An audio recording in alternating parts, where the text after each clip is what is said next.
Episode opening സീനിൽ ഫ്രീസ ആണെങ്കിൽ അവന്റെ പവർ അങ്ങനെ കൂട്ടി കൂട്ടി കൊണ്ടുവരികയാണ്. അതുകൊണ്ട് ഗോക്കു ആണെങ്കിൽ ഫ്രീസയോട് പറയും, നീ വെറുതെ സമയം കളയാണോ, ഫൈറ്റ് ചെയ്യാൻ എനിക്ക് താല്പര്യമില്ലേ? അതിന് ഫ്രീസ, ഇപ്പൊ ക്ഷമ നശിച്ചത് നിനക്കാണ്, ഞാൻ എന്റെ 100% പവറിലേക്ക് എത്തിക്കഴിഞ്ഞു, ഇനി എന്റെ പവർ എന്താണെന്ന് കാണിച്ചു തരാമെന്ന് പറഞ്ഞ് അവനാണെങ്കിൽ ഗോകുവിന് നേരെ ചാടി വീണ് ഗോകുവിനെ അറഞ്ചം പുറഞ്ചം ആഞ്ഞടിക്കുകയാണ്.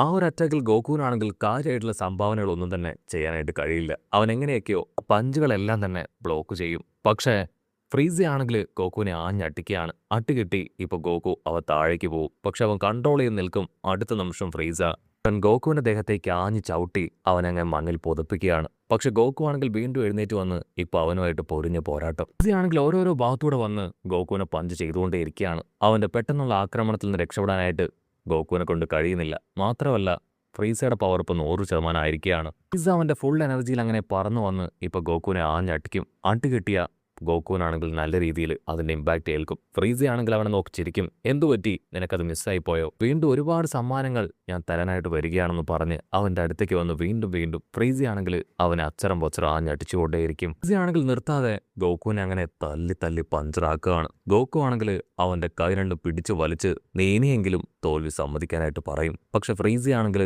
അവൻ എനർജിയിൽ ഇപ്പൊ ഗോകുവിനെ മുകളിലേക്ക് കൊണ്ടുപോകും. ഗോകുവിന്റെ കൈ അവൻ സർവ്വശക്തി എടുത്ത് തട്ടി മാറ്റി അവന്റെ വയറ്റിൽ അങ്ങനെ ആഞ്ഞെട്ടിക്കും. ഫ്രീസയാണെങ്കിൽ ഗോകുവിനോട് പറയും, ഇത് വെറും ഒരു വാമപ്പ് മാത്രമാണ്, ഇനിയാണ് യഥാർത്ഥ എന്റെ അറ്റാക്ക് നീ കാണാൻ പോകുന്നത്. ഗോകു ആണെങ്കിൽ അതിനവനെ പരിഹസിക്കും. എന്റെ റിയൽ പവർ എന്താണെന്ന് ഇപ്പോഴാണ് എനിക്ക് മനസ്സിലായത്. ഇപ്പോൾ എനിക്ക് അല്പം സമാധാനമൊക്കെ തോന്നുന്നുണ്ട്. അപ്പൊ ദൂരത്തായിട്ട് നാമഗ്രഹത്തിന്റെ ഓരോരോ ഭാഗങ്ങൾ കാണിക്കും. അതെല്ലാം തന്നെ പതിയെ തകർന്നടിയുകയാണ്. ഗോകു, നിന്റെ ഓവർ കോൺഫിഡൻസ് എനിക്ക് ഇഷ്ടപ്പെട്ടു. പക്ഷേ അതുകൊണ്ട് യാതൊരു കാര്യവുമില്ല. നിന്നെ ഞാൻ ഇവിടെ വെച്ച് അവസാനിപ്പിക്കാൻ പോവുകയാണെന്ന് പറഞ്ഞ് വലിയൊരു വോൾക്കാനോ ഇറപ്ഷൻ തന്നെ അവിടെ ക്രിയേറ്റ് ചെയ്ത് അവൻ ഗോകുവിന്റെ അടുത്തേക്ക് അവനെ പഞ്ച് ചെയ്യാനായിട്ട് വരും. ഗോകു ആണെങ്കിൽ ഓരോ ഭാഗത്തേക്ക് അങ്ങനെ ഇൻവിസിബിളായും വിസിബിളായും മാറിക്കൊണ്ടേയിരിക്കും. അവനാണെങ്കിൽ പിന്തുടർന്ന് ഗോകുവിനെ അറ്റാക്ക് ചെയ്യാൻ ശ്രമിക്കും. പക്ഷെ അവനെ കൊണ്ട് കഴിയില്ല. ഗോകു, യഥാർത്ഥത്തിൽ നീ വളരെ പവർഫുൾ ആണ്. ഈ ലോകത്തിന് തന്നെ ഏറ്റവും വലിയ പവർഫുൾ ആയിട്ടുള്ള ആള് അത് നീയാണ്. പക്ഷേ ഇപ്പൊ നിനക്കും മുകളിൽ ഞാനുണ്ട്. എന്റെ വിധി മാറ്റിമറിക്കാനാണ് ഞാൻ ഇവിടേക്ക് വന്നത്. ആർക്കും അത് ചേഞ്ച് ചെയ്യാൻ പറ്റില്ല എന്ന് പറഞ്ഞ് അവനാണെങ്കിൽ ഗോകുവിനെ ടെററായിട്ട് നോക്കിക്കൊണ്ടേയിരിക്കും. കട്ട് ചെയ്ത ഇവിടെ കിങ് കായെ കാണിക്കും. എനിക്ക് യഥാർത്ഥത്തിൽ എന്താണ് സംഭവിക്കുന്നതെന്ന് മനസ്സിലാക്കാനായിട്ട് പറ്റുന്നില്ല. ഗോകു കാര്യങ്ങളെല്ലാം കൂടുതൽ വഷളാക്കുകയാണ്. അവന്റെ പവർ കൂടുന്നത് വരെ ഗോകു എന്തിനാണ് വെറുതെ വെയിറ്റ് ചെയ്യുന്നതെന്ന് മാത്രം എനിക്ക് മനസ്സിലാവുന്നില്ല. സിറ്റുവേഷൻസ് മോശമാവുകയാണ്. അതിനു മുൻപ് അവൻ ആ ഫ്രീസയെ തോൽപ്പിക്കുകയായിരുന്നെങ്കിൽ എല്ലാം ഓക്കെ ആയേനെ. പക്ഷെ കുഴപ്പമില്ല, എനിക്ക് ഗോകുവിൽ പ്രതീക്ഷയുണ്ടെന്ന് പറയും. ആ സമയത്തായിരിക്കും ഇപ്പൊ കാമെ കിങ് കായെ കോണ്ടാക്ട് ചെയ്യുക. ഇത് ഞാനാണ് കാമെ. ഞാൻ ക്രിയേറ്റ് ചെയ്ത 7 ഡ്രാഗൺ ബോൾസ് ഭൂമിയുടെ ഓരോ ദിക്കുകളിലായിട്ട് ഞാൻ കണ്ടെത്തി കഴിഞ്ഞു. അതുപയോഗിച്ച് 2 പേരെ എനിക്ക് തിരികെ കൊണ്ടുവരാനായിട്ട് കഴിയും. മാർഷൽ ആർട്സ്മാനെയും ഹാൻസം ബോയെ അവർ 2 പേരെ എത്രയും വേഗം ഗോകുവിനെ സഹായിക്കാനായി ആ നാമഗ്രഹത്തിലേക്ക് വിടാം. പക്ഷെ കുഞ്ഞിപ്പയ്യനെ ഇപ്പോൾ എനിക്ക് രക്ഷിക്കാൻ പറ്റില്ല. അതിന് കിങ് കായ് ആണെങ്കിൽ ഓക്കെ പറയും. പക്ഷെ മാർഷൽ ആർട്സ്മാനും ഹാൻസം ബോയും അതിന് സമ്മതിക്കില്ല. കുഞ്ഞിപ്പയ്യനില്ലാതെ ഞങ്ങൾ എവിടേക്കും പോവില്ല.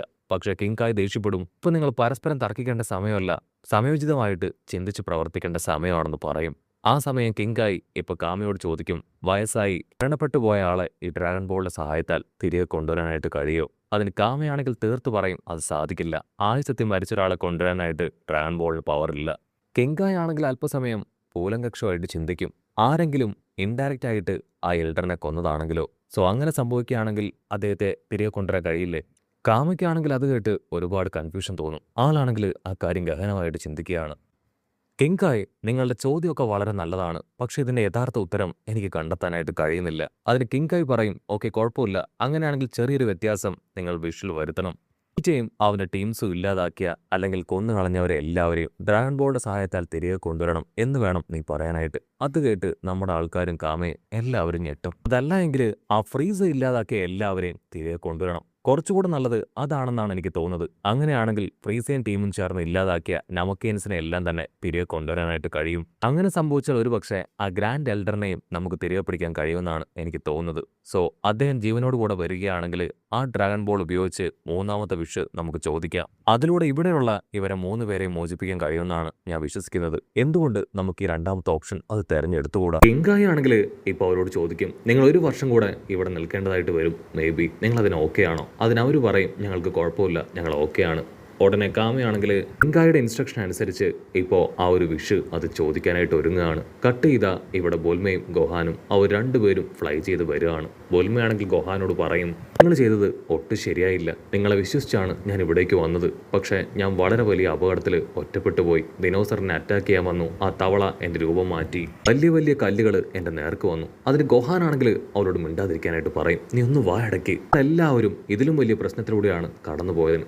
അതിന് ബുൽമ പറയും, നിങ്ങൾക്ക് എക്സ്ട്രാ പവറുണ്ട്, സ്ട്രെങ്ത് ഉണ്ട്. മാത്രമല്ല നിങ്ങൾ ആൺകുട്ടികളാണ്. ഞാൻ അങ്ങനെയല്ല. ഞാൻ വെറും ഒരു പെൺകുട്ടിയാണ്. എന്നെ പ്രൊട്ടക്ട് ചെയ്യേണ്ടത് നിങ്ങളുടെ ഉത്തരവാദിത്വമല്ലേ ചോദിക്കും. ഗോഹാനാണെങ്കിൽ അവളോട് പ്രത്യേകിച്ചൊന്നും പറയാതെ പേടകം ലക്ഷ്യമാക്കി പോയിക്കൊണ്ടേയിരിക്കുകയാണ്. ബൊൽമിക്കാണെങ്കിൽ ഭയങ്കര കൺഫ്യൂഷൻ. നമ്മളെ കൊണ്ട് ആ പേടകത്തിനടുത്തേക്ക് എത്താൻ കഴിയോ? ഈ നാമഗ്രഹം അത് തകർന്നുകൊണ്ടിരിക്കുകയാണ്. ഗോഹാൻ അവൻ അല്പനേരം ആലോചിച്ചതിന് ശേഷം അവളോട് പറയും, എനിക്കതിന് ഉറപ്പ് പറയാനായിട്ട് കഴിയില്ല. പക്ഷെ എത്താൻ കഴിയുമെന്ന് തന്നെയാണ് ഞാൻ വിശ്വസിക്കുന്നത്. എന്തായാലും നമുക്ക് നമ്മുടെ മാക്സിമം ട്രൈ ചെയ്യാമെന്ന് പറഞ്ഞ് അവരാണെങ്കിൽ നല്ല വേഗത്തിൽ മുൻപോട്ടേക്ക് ഫ്ലൈ ചെയ്യും. അപ്പോൾ ദൂരത്തായിട്ട് ഗോഹാനാണെങ്കിൽ ആ പേടകം കാണും. ഓനോ, ആ പേടകം ഇരിക്കുന്ന ഭാഗം ഇത് തകർന്നുകൊണ്ടിരിക്കുകയാണ്. എത്രയും വേഗം അതിൻ്റെ അകത്തേക്ക് കയറണമെന്ന് പറയും. ബൊൽമയ്ക്കാണെങ്കിൽ അത് കാണുമ്പോൾ ഒരുപാട് സന്തോഷം. വാവ്, ഈ ഒരു പേടകത്തിൽ നമുക്ക് 6 ദിവസം കൊണ്ട് ഭൂമിയിലേക്ക് എത്താൻ കഴിയില്ലേ? ഈ പേടകത്തിലല്ലേ ഗോക്കു ഇവിടേക്ക് വന്നത്? അതിന് ഗോഹാനാണെങ്കിൽ അതേന്ന് പറഞ്ഞ് അവർ ആ പേടകത്തിന്റെ അടുത്തേക്ക് പോകും. അടുത്ത നിമിഷം വീണ്ടും അവിടെ വലിയൊരു തകർച്ചയുണ്ടായി. പേടകം അല്പം കൂടെ താഴേക്ക് പോകും. ഗോഹാനാണെങ്കിൽ അതിലേക്ക് ചാടിക്കയറും. തൊട്ടു പിന്നാലെ ബുൽമയും. പക്ഷെ ബുൽമയ്ക്കാണെങ്കിൽ അതിന്റെ അകത്തേക്ക് കയറി വരാൻ അല്പം പേടി തോന്നും. ലൈറ്റ് ഒന്നുമില്ലേ? എനിക്കൊന്നും മനസ്സിലാവുന്നില്ല. ഗോഹാനാണെങ്കിൽ ചുറ്റും നോക്കും. ഞാൻ ആദ്യം വന്നപ്പോൾ ഇത് ലൈറ്റ് ഉണ്ടായിരുന്നു, ഇപ്പൊ ലൈറ്റ് കാണാനില്ല. ബുൽമയാണെങ്കിൽ അകത്തേക്ക് വന്ന് 4 വഴുതി അതിന്റെ സിസ്റ്റത്തിന്റെ അടുത്തേക്ക് അങ്ങനെ നിരങ്ങി വരികയാണ്. ഇതൊരു പഴയ സിസ്റ്റമാണ്, പക്ഷെ എന്നെ കൊണ്ട് ഇത് ഓപ്പറേറ്റ് ചെയ്യാൻ കഴിയുമെന്നാണ് തോന്നുന്നത് പറഞ്ഞ് അവളാണെങ്കിൽ ഏതൊക്കെയോ സ്വിച്ചുകൾ അമർത്തി ലൈറ്റ്സ് ഓൺ ചെയ്യാണ്. അപ്പോഴായിരിക്കും അവൾ പിക്കലോയെ കാണുക. പിക്കലോയെ കണ്ട് അവൾ ഞെട്ടും. ഓനോ, ഇതാ പിക്കലോ അല്ലേ? ഇവനെ നമ്മളോടൊപ്പം കൊണ്ടുപോകുന്നുണ്ടോ? ഇവൻ വളരെ ഡേഞ്ചറാണ്. എനിക്ക് പേടിയാണ് ഇവനോടൊപ്പം പോവാൻ. നമുക്കിവൻ എന്തുകൊണ്ട് ഇവിടെ ഉപേക്ഷിച്ചുകൂടാ?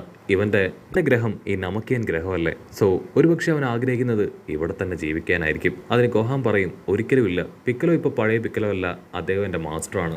അതിന് നമുക്കിപ്പോൾ അദ്ദേഹത്തോട് ഒരുപാട് കടപ്പാടുണ്ട്. നമ്മളെ രക്ഷിക്കാനായിട്ട് അദ്ദേഹത്തിന്റെ ജീവൻ പോലും സാക്രിഫൈസ് ചെയ്യാൻ ഒരുങ്ങിയ ആളാണ്. അതുകൊണ്ട് നമുക്ക് അദ്ദേഹത്തെ കൊണ്ടുപോകണമെന്ന് പറഞ്ഞ് ആണെങ്കിൽ അവിടുന്ന് പുറപ്പെടാനുള്ള തയ്യാറെടുപ്പുകൾ അത് ആരംഭിക്കും. പ്രത്യേകത ഇവിടെ ഫ്രീസ ആണെങ്കിൽ ഗോക്കുവിനോട് പറയും, നിന്റെ മകൻ ഗോഹാനും ടീമും അവർ രക്ഷപ്പെടാൻ വേണ്ടിയിട്ടാണല്ലേ നീ വെറുതെ സമയം കളയുന്നത്? അതിന് ഗോക്കു പറയും, ഒരിക്കലും അല്ല. നിന്റെ ഫുൾ പവറിൽ എന്നോട് അറ്റാക്ക് ചെയ്യാനാണ് ഇത്രയും സമയം വെയിറ്റ് ചെയ്യുന്നു പറഞ്ഞ് വീണ്ടും അവർ രണ്ടുപേരും തമ്മിൽ പൊരിഞ്ഞ് അട്ടിയിട്ടി ബഹളം. മറ്റൊരു ഭാഗത്ത് ബുൽമ, അവളാണെങ്കിൽ പതിയെ ആ ഒരു അതങ്ങനെ മുകളിലേക്ക് ഉയർത്താനായിട്ട് ശ്രമിക്കുകയാണ്. ആ സമയം ഗോഹാനാണെങ്കിൽ അവളെ തടയും. പ്ലീസ്, ദയവ് ചെയ്ത് നീ ഇത്ര തൃപ്തിപ്പെട്ട് ഇത് ഉയർത്തരുത്. നമുക്ക് അച്ഛന് വേണ്ടി അല്പസമയം വെയിറ്റ് ചെയ്യാം. ഉമ്മയാണെങ്കിൽ അവനെ സമാധാനിപ്പിക്കും. നീ ടെൻഷൻ ആവേണ്ട കാര്യമില്ല. അത് ഗോക്കുവാണ്. അവനെക്കുറിച്ച് എനിക്ക് നന്നായിട്ട് അറിയാം. ഉറപ്പായാലും നിനക്ക് യാതൊന്നും സംഭവിക്കില്ല.